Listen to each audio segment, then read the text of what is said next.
Hello. Hope everyone can hear me. I'm sure I'll find out soon enough if you can't. Welcome to the live, everybody. I know I said last week I was going to do it on Thursday, but my youngest got COVID, so our weekend away got cancelled. So here I am on a Friday night. So the first question tonight is, are we born with an alcoholic brain, or is alcohol just highly addictive poison, or can it be both? This is kind of the old chicken and egg thing. When I first wrote Alcohol Explained, the big thing then was mental health. And the big question was, does alcohol cause mental health issues? Or do people with mental health issues gravitate towards alcoholism? And then it's kind of moved on from there. We've got, going back in time to the very beginning, obviously with AA, it was considered a spiritual defect / personality defect. And then kind of from there, we went to sort of genetics, mental health. The things these days are obviously trauma. But I think it's worth, with alcohol, just going back to the beginning and just reminding ourselves of the dynamic. So it is a sedative. And your brain reacts to it by becoming hypersensitive, so it can work under the sedating effects of the alcohol.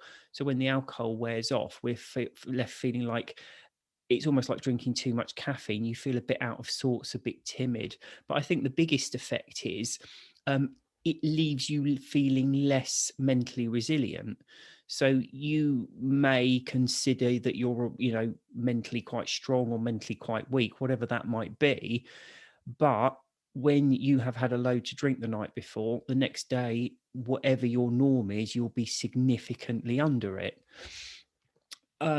So this feeds in, I think, and it's one of the reasons people even now really struggle. And there's this link between trauma and addiction, and people even now will say you have to deal with your underlying problems, otherwise there's no point trying to stop drinking. So it's worth just explaining the dynamic of this, because let's remember, so if you're regularly drinking, when you wake up, you feel very timid, you feel very anxious, very out of sorts. Problems that are this big suddenly look this big. Okay. When you then get through the day and get back to get to the evening and have a drink, alcohol corrects the chemical balance it caused previously. So you're left overly sensitized and a bit out of sorts and a bit afraid of everything, because your brain is geared up to work under the sedating effects of the alcohol, but there's no alcohol present. So in the evening, say, for example, if you're an evening drinker, in the evening when you have that drink, it feels wonderful. You feel nice and relaxed and confident, because you're going back to how you would have felt had you never had an alcoholic drink in the first place. That's the nature of a drink addiction, pretty much with everything. The dynamics change slightly and the chemistry is different. But what the drugs do is they make you feel bad, and you need another dose of the drug to feel normal again. But because it's when we're taking the drug that we feel better, we're fooled into thinking that the drug is an important and necessary part of our lives, because our experience of it is, I feel horrible when I don't have this drug, and I feel relaxed and confident and happy when I do have it. So we base all of our understanding on our experience, which is the drug's a friend. It helps me. And yes, it may leave me hungover or tired, and it may cause cancer and all of these other things. But the fact of the matter is, I need it. I want it. I enjoy it. So I keep having it. So if you have got a problem, so like mental health or trauma, you might have, be in a horrible relationship, you might have a job that you hate, you may be trapped with a family that you don't like. When you're drinking, your experience of it is, it's really, really unpleasant, but when you have a drink, it feels an awful lot better. Okay. Now, when you look at the actual dynamic, the problem is this: when you wake up the next day, it's this and really scary. And then you have a drink and it goes back to this. All your alcohol isn't actually giving anything. All it's doing is making things look a lot worse. And then when you drink the alcohol, they go back to looking normal. So that's the person's experience of it. So a lot of people then, they'll quit drinking and they'll say, well, yeah, I had, for example, a job I hated, and that's why I drank, because when I was drinking, I could cope with it. And when I wasn't drinking, I couldn't cope with it. So I had to then quit my job and get a different job in order to stop drinking. But people believe it because that's their experience, but that doesn't make it necessarily true. And it's the same with everything else. I think the things with alcohol, it's exacerbated massively because every single drug has a take it or leave it phase. Okay, even things like nicotine and methamphetamines that are hugely addictive. When the addict starts, when the person starts taking them, you do get a few doses before you become heavily addicted to it. But what dictates how quickly you get addicted to something is how quickly it hits your bloodstream. It's as simple as that. Um, and when you consume a drug by drinking it, that's the slowest form of it hitting your bloodstream. It takes an awful long time. So for that reason, it takes a long time to get addicted to it. So if you are someone who has been brought up, and there are a lot of people out there like this, they're brought up to treat alcohol like, really volatile dynamite. It's drummed into them. This is dangerous stuff. Be very wary of it. Only ever have one, maybe two, and that's it. So there's a lot of people out there who only ever have one or two, and they will never drink enough to become addicted to it. Doesn't mean it isn't addictive. If anybody drinks enough of it, they will become addicted. Now, it's further confused, I think, with alcohol because it is a sedative. So if you take a population, like UK's got a population of something like 80 million, the US has got a population of 300 million. Okay, so we're talking about fairly big numbers of people. If you take a population of people and then look at maybe ones who have mental health issues or trauma, or like an underlying issue, like a job they hate, a partner they don't like, they're locked into an unhappy marriage, whatever that might be, you will always find a higher percentage of those represented in the alcohol dependent class of people, for the simple reason that alcohol is a sedative. So if something doesn't feel right, whatever that something might be, trauma, mental health, an actual problem, a relationship problem, whatever it is, in a population, there's a higher percentage chance of you getting into difficulty with alcohol purely because it's a sedative, and a sedative will sedate, it anesthetizes. So if you don't feel right and you have a sedative, you will feel slightly better afterwards because it is anesthetizing to a degree that unpleasant feeling.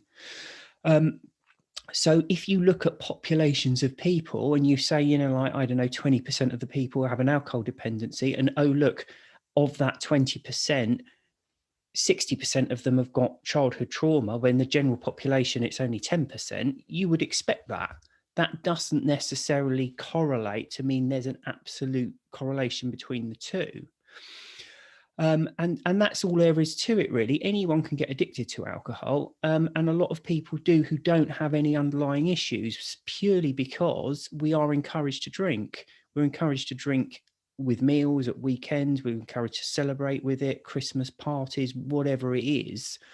And because it's addictive, the nature of it is we want more and more of it, so we keep taking it. So we become increasingly likely to become addicted to it. So yes, I don't think that there isn't an alcoholic brain at all. It's, in the same way, and again, people always go on about genetics. Now, we're all slightly different genetically, and some people more so than others.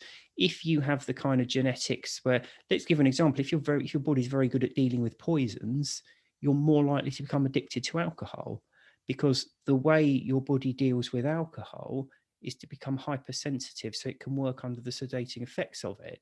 The better it is at doing that, the better it is at dealing with poisons. But as we know, when the alcohol wears off, that over sedation turns into the withdrawal.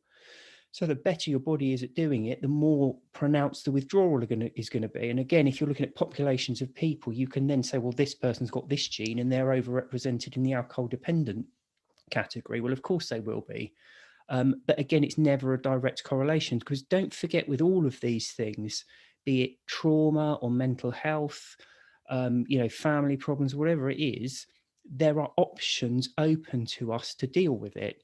There's counseling, there's prescription medication, there's all manner of things, one of which is drinking. Drinking should be right down at the bottom of the list of options, because, as we know, it provides some very, very partial relief before exacerbating the problem dramatically.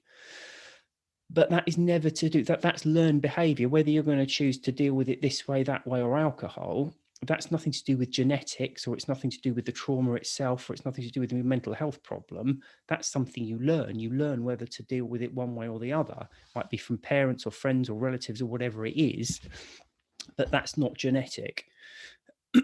How can I stop craving sugar? 13 days sober today and loving it. Well done on 13 days, but more importantly, well done for loving it. Stop sugar craving. I wouldn't worry too much about 13 days, to be honest. I usually say to people, when you stop drinking, your diet will be a bit all over the place. The interruptions to your brain chemistry and the tiredness and all the knock-on effects of alcohol also affect your appetite in many different ways. I go into quite a lot of detail about this in the book, but essentially it makes you want to eat rubbish and eat too much of it. And 13 days is fairly early on. So I wouldn't worry too much about it at this stage. You will probably find things kind of even out. Go back to chapter 5 or whatever, 5, 4 in the book, where I actually talk about cravings, because what I talk about cravings about alcohol apply equally to sugar and anything else. Cravings are a conscious thought process whereby we start obsessing about something and then we can't engage or get into what we're supposed to be getting into because we're thinking about whatever it might be. So equally, in the same way, you might be used to coming in from work and opening a bottle of wine.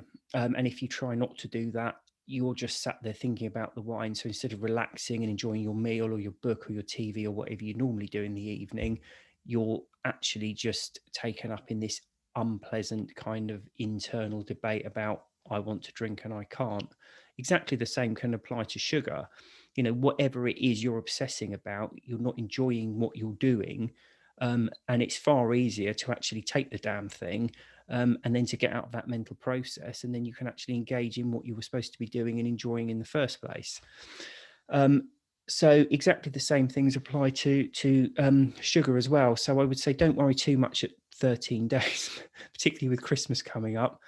But maybe think about it after that, because what you don't want to do, again, going back to alcohol is a sedative. So because it anesthetizes, it takes the edge off things, it tends to become a lot of people's coping mechanism. So when you have a bad day or an argument or something comes along to upset you, you immediately pour a drink to take the edge off it. And what a lot of people do, they stop drinking, but they don't think about what their coping mechanism is going to be. So when a bad day comes along, they just sort of move to the next thing. And for some people, that can end up being sugar and comfort eating. Which is, I mean, in a way, it's okay because it's better than drinking, but it's not living your best life, basically, because it's unpleasant and frustrating on the whole. So I wouldn't worry too much about it now, but do kind of, things should pan out and sort of work out in a bit, and if they don't, then go back and start thinking about what cravings are, and how you can circumnavigate them. You suggest that the neural pathways created by excessive drinking remain indelibly in our brains. Do you think that these pathways could ever be unlearned or repaired? Is there even a possibility that the brain can do this? I'm genuinely curious, and not because I'm looking for reasons for anyone to stop consuming alcohol. So I just just to clarify, I don't think I ever use the term neural pathways. I tend to think about things in a bit more layman's terms. So for me, I've just talked about alcohol withdrawal, about when you have a drink, it wears off, leaving an unpleasant feeling. And the quickest way to get rid of that unpleasant feeling is to have another drink. So what I talk about in the book is when your conscious and subconscious brain picks up on the fact that that unpleasant feeling that starts to build up when the last drink wears off can be replaced by another drink. That's basically where the problem comes in, because every drink causes the desire for the next one. And that's when people say, oh, I just don't have an off switch. What they mean is they've crossed that line, that their subconscious and their conscious realizes that there's an unpleasant feeling starting to kick in a few minutes after that drink finishes, and you need another drink to get rid of it. So when you get there, you're just constantly reaching for the next drink. So I don't know how you can unlearn that, to be honest, because I don't. It just wouldn't happen, would it? I don't. This is the thing. I mean, I've stopped now for 7, nearly 8 years. In February it will be. And even if I stopped for, not that it's possible, but for 80 years, I would still know that if I had a drink, it would wear off and I'd kind of feel a bit unpleasant, a bit out of sorts, and I would just know another drink would get rid of it. I don't think you can forget that. It just doesn't. Well, maybe some people would, but I wouldn't. It's just a simple fact about alcohol. So I don't. We're not talking about something that's purely subconscious here, are we? We're talking about something we also consciously know. So I'm not sure how that could ever happen, to be honest. I'm 8 weeks alcohol free today, thanks to your amazing book. So I thank you. Well done. That's excellent. I was drinking on average 12 cans of cider a day, 2,400 calories. Since November the 1st, as well as not drinking, I've been going to the gym 5 to 6 times a week. My weight has not changed at all in this time. I wonder, with the calories I'm not drinking each day and the exercise deficit, 500 calories each session, why I'm not losing weight. Can a drink problem over a long period mess with your metabolic rate? I'm not aware that it can, but just bear this in mind. So 2,400 calories is a lot of calories. That's like a day's calories in itself. But if you quit drinking and you're eating more, which you might very well be, you won't lose weight. So just simple, and I know it isn't necessarily as easy and as straightforward as this, but if you eat, obviously you eat food and that gives you calories, and you move around and do stuff and that burns off calories.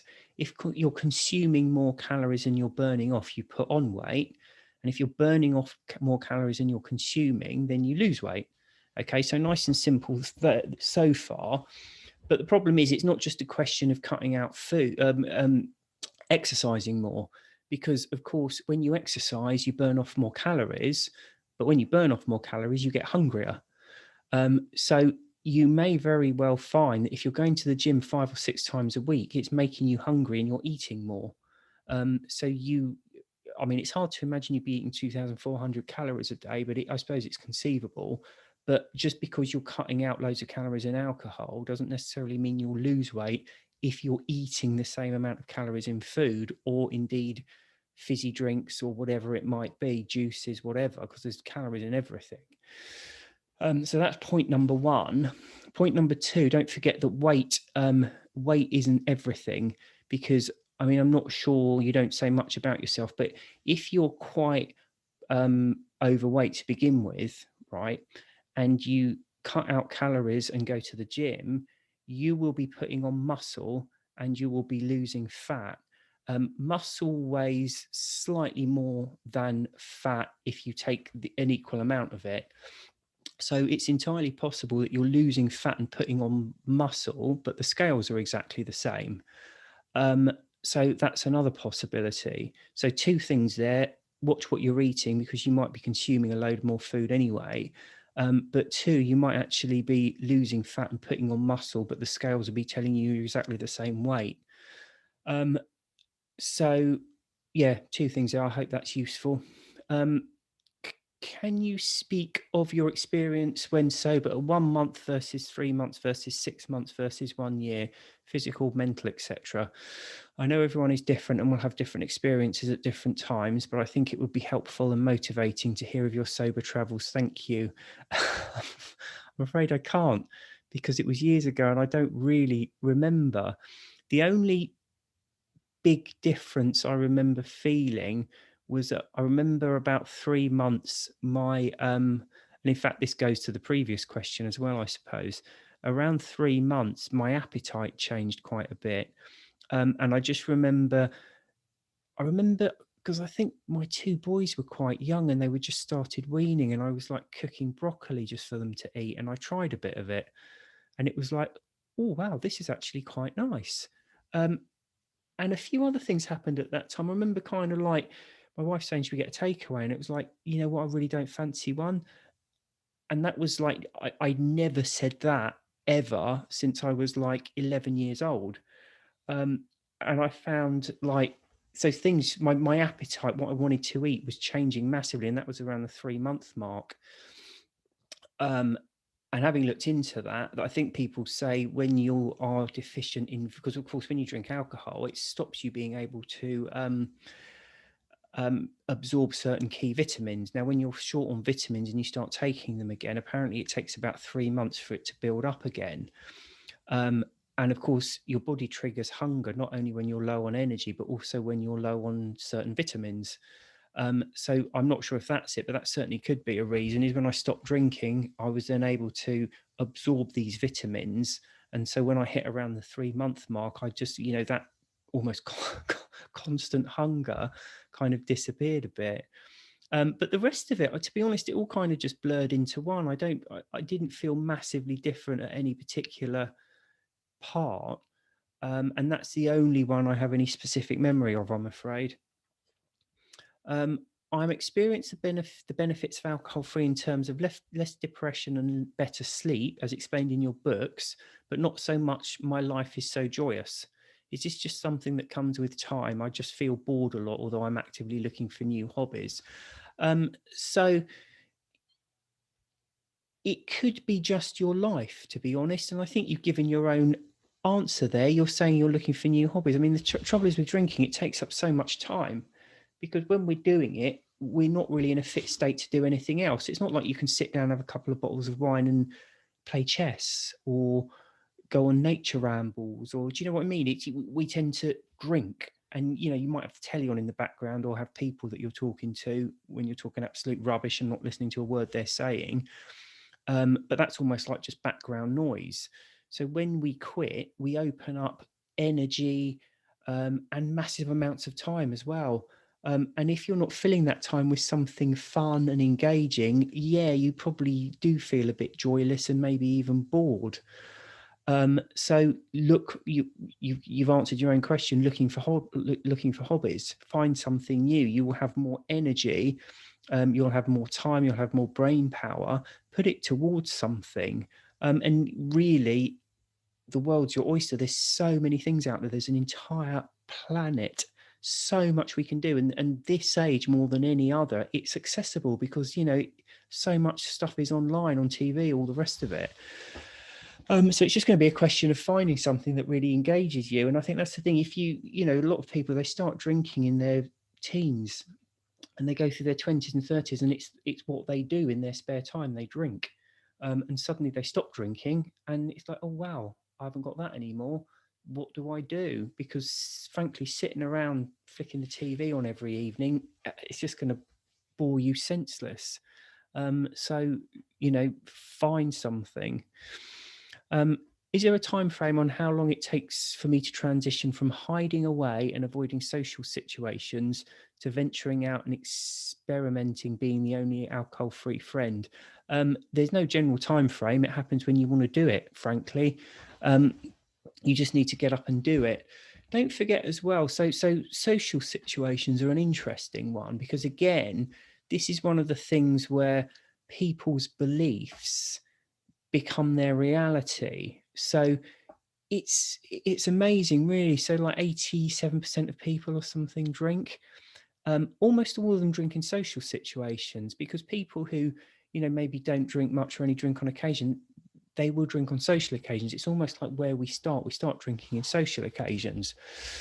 Now, the dynamic with social occasions is when you are socializing with someone or socializing, when you're relaxed and socializing, your brain releases endorphins, which make you feel good.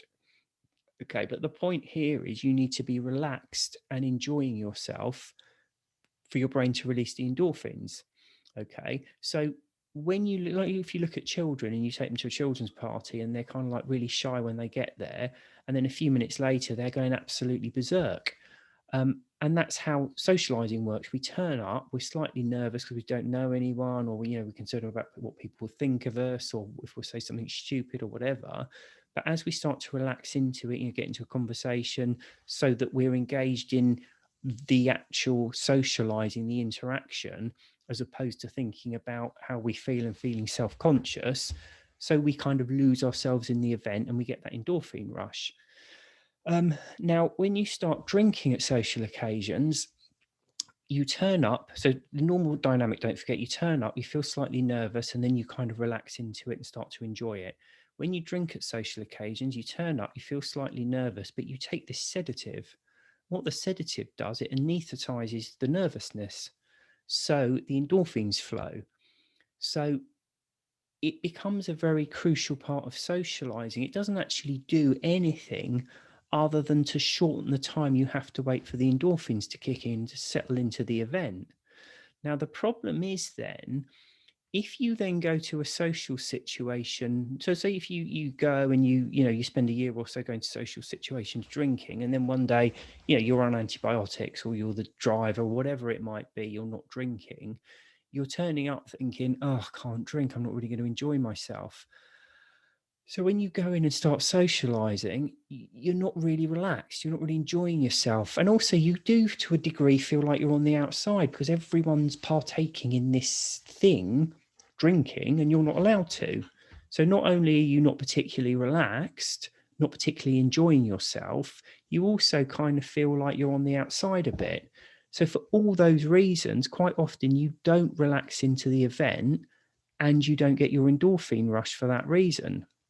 So, our experience of social events is when I'm not drinking, I don't like them, they're not enjoyable. When I am drinking, they're great fun. Therefore, alcohol helps social events. And it's one of these beliefs based on personal experience that are completely wrong. Alcohol doesn't help you socialize, it just takes away your ability to socialize without it, which is a very, very different thing. So when you get back into it, you just need to go for it. When you start to understand that dynamic, you do just need to go for it. And it is a difficult thing to do to begin with, but you just settle into it. What I would say is there's a few tips for it. Always have your exit strategy because drunk people are really irritating. And when you turn up, if people are drinking, they might be all right to begin with, but give it a few hours and they'll start to be really irritating. So you will need an exit strategy. And apart from that as well, if you're not drinking, you probably won't want to stay right to the end because you'll stay, you'll enjoy yourself, you'll start to get a bit tired and you'll leave because you're there for the socializing. And when you start to get a bit tired and people start to get a bit irritating, you'll want to leave. Whereas when you're drinking, you're really there for the drinking and you'll stay for as long as the alcohol is being served.